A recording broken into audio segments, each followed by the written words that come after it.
Howard Zinn discusses A Power Governments Cannot Suppress, his collection of essays which critiques America's response to 9/11. Howard Zinn died January 27, 2010, at the age of 87. From Brandeis University in Waltham, Massachusetts, this is an hour and 5 minutes. You know, Howard came and read here about a year and a half ago for us, and not long after he read, I picked up a book called World Beware about the current state of American politics, written by a man who coined the phrase counterculture. And I found out that he couldn't find a single publisher in the United States to pick up his book. There was not anyone who would touch it. I think people get the impression that as long as books like If I Did It by O.J. Simpson can get published, anything can get published. And it's not the case. So tonight we're here to celebrate something very, very fortunate, that books like this can be published. A Power Governments Cannot Suppress can be published by amazing presses like City Lights, and we can hear the voice directly of some of the greatest statesmen living in the United States today, some of the greatest intellectuals, and I'm proud to introduce one of them now. Please welcome Howard Zinn.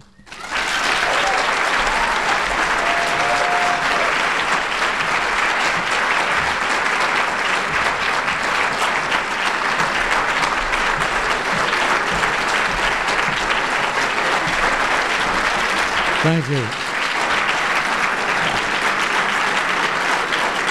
Thank you. Thank you, Alex. And thank you, whoever you are who applauded. If you didn't applaud, thanks anyway. Alex is from Backpages Books, right here on Moody Street in Waltham, and they're responsible for this. And I want to thank them. They're struggling, I hope he doesn't mind my saying this, but they are. They're a struggling little bookstore, and they need support like all struggling little bookstores.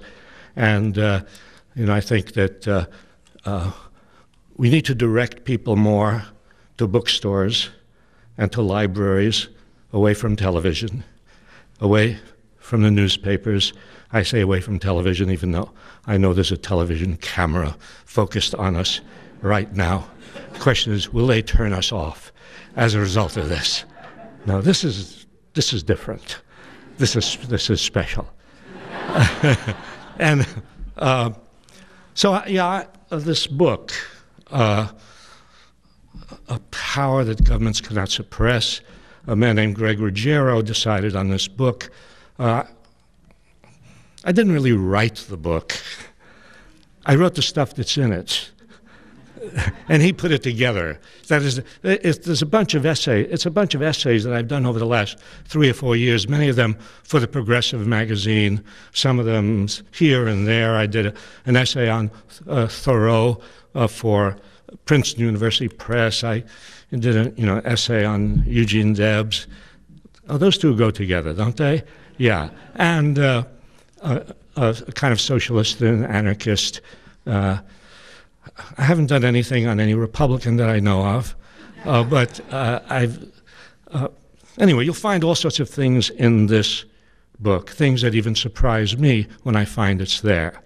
So, but the basic idea of the book, I don't read, they always talk about these things as somebody's going to do a reading. I never read from my books. I don't think they're worth it. I mean, I'll read from Tolstoy or Thoreau or Mark Twain, but no, I read from my, then you're stuck with it. Whereas if you pick up the book and you read something of mine, you can immediately put it down if you like and go on to something else. So I won't read from my book, but I'll try to tell you something about what's in it, or at least, what is suggested by this book. Fundamentally, the book tries to make a connection between history and what is going on today. That's always been my attitude as a historian. Right? I've never been interested in just doing history to go into the archives and look up these old letters and documents. It's interesting, of course. It's fun. But no, That's not the kind of history I wanted to do. I wanted to go into history and come out into the present. I wanted to make a connection between something that happened in the past, because I wanted history to help us in dealing with the situation we face today.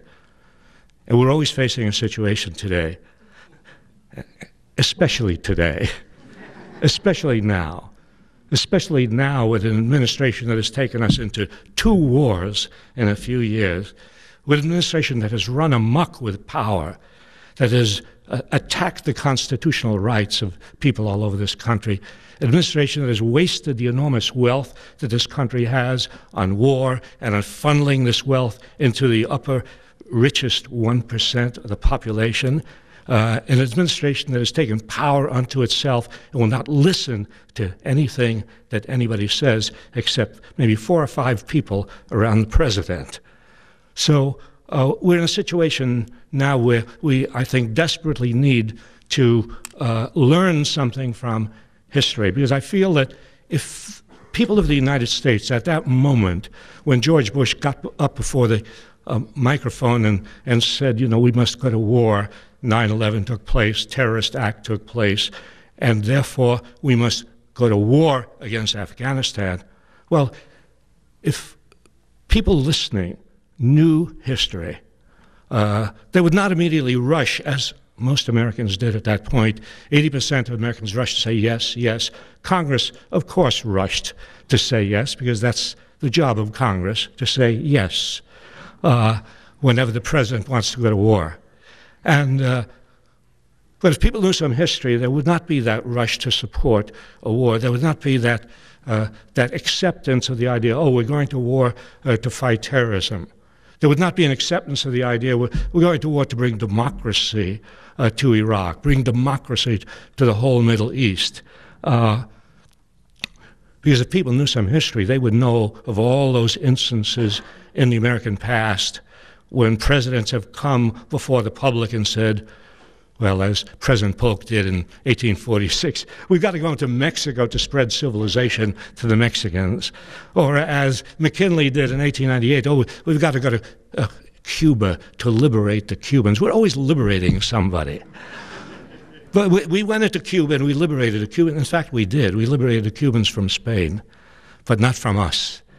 And that's our record. Our record is sometimes liberating people from other tyrants and then imposing our will on them. So the Spanish were out of Cuba in 1898, and American corporations and American military were in Cuba and stayed there for a very long time, dictatorship after dictatorship after dictatorship, supported by the United States.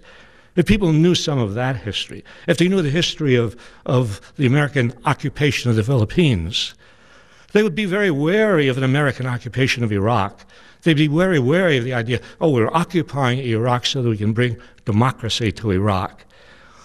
We fought a bloody war in the Philippines. We committed massacres in the Philippines. And then we occupied the Philippine Islands for 50 years. And did we bring democracy to the Philippines? We brought dictatorship after dictatorship and misery to the Filipino people, about 500,000 of whom had died in the war that we waged against the Filipinos. And of course, the history then into the 20th century, into the Marines going again and again into the Caribbean. General Smedley Butler, I advise you to look General Smedley Butler up, a Marine general who won 2 Congressional Medals of Honor, leading the military into various countries in Central America. And at a certain point, he stopped and turned around and said, you know, I was an errand boy for Wall Street.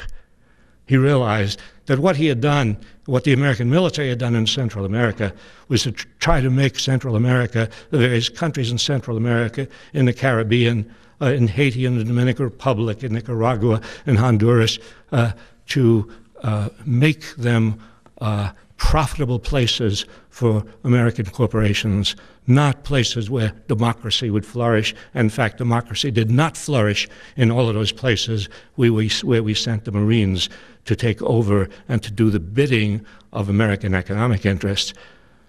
And of course, bringing the history up to more recent time, if people even studied closely the history of the Vietnam War, that wasn't that long ago, was it? There are actually people here who remember the Vietnam War.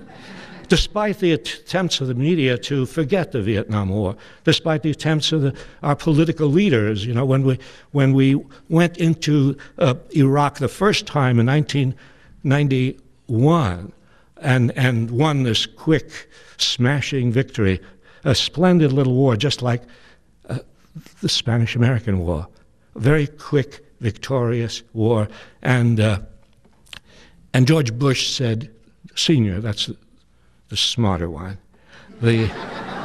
George Bush Senior said, well, we have now buried the Vietnam syndrome in the sands of the Arabian Peninsula. A rare poetic statement out of the White House.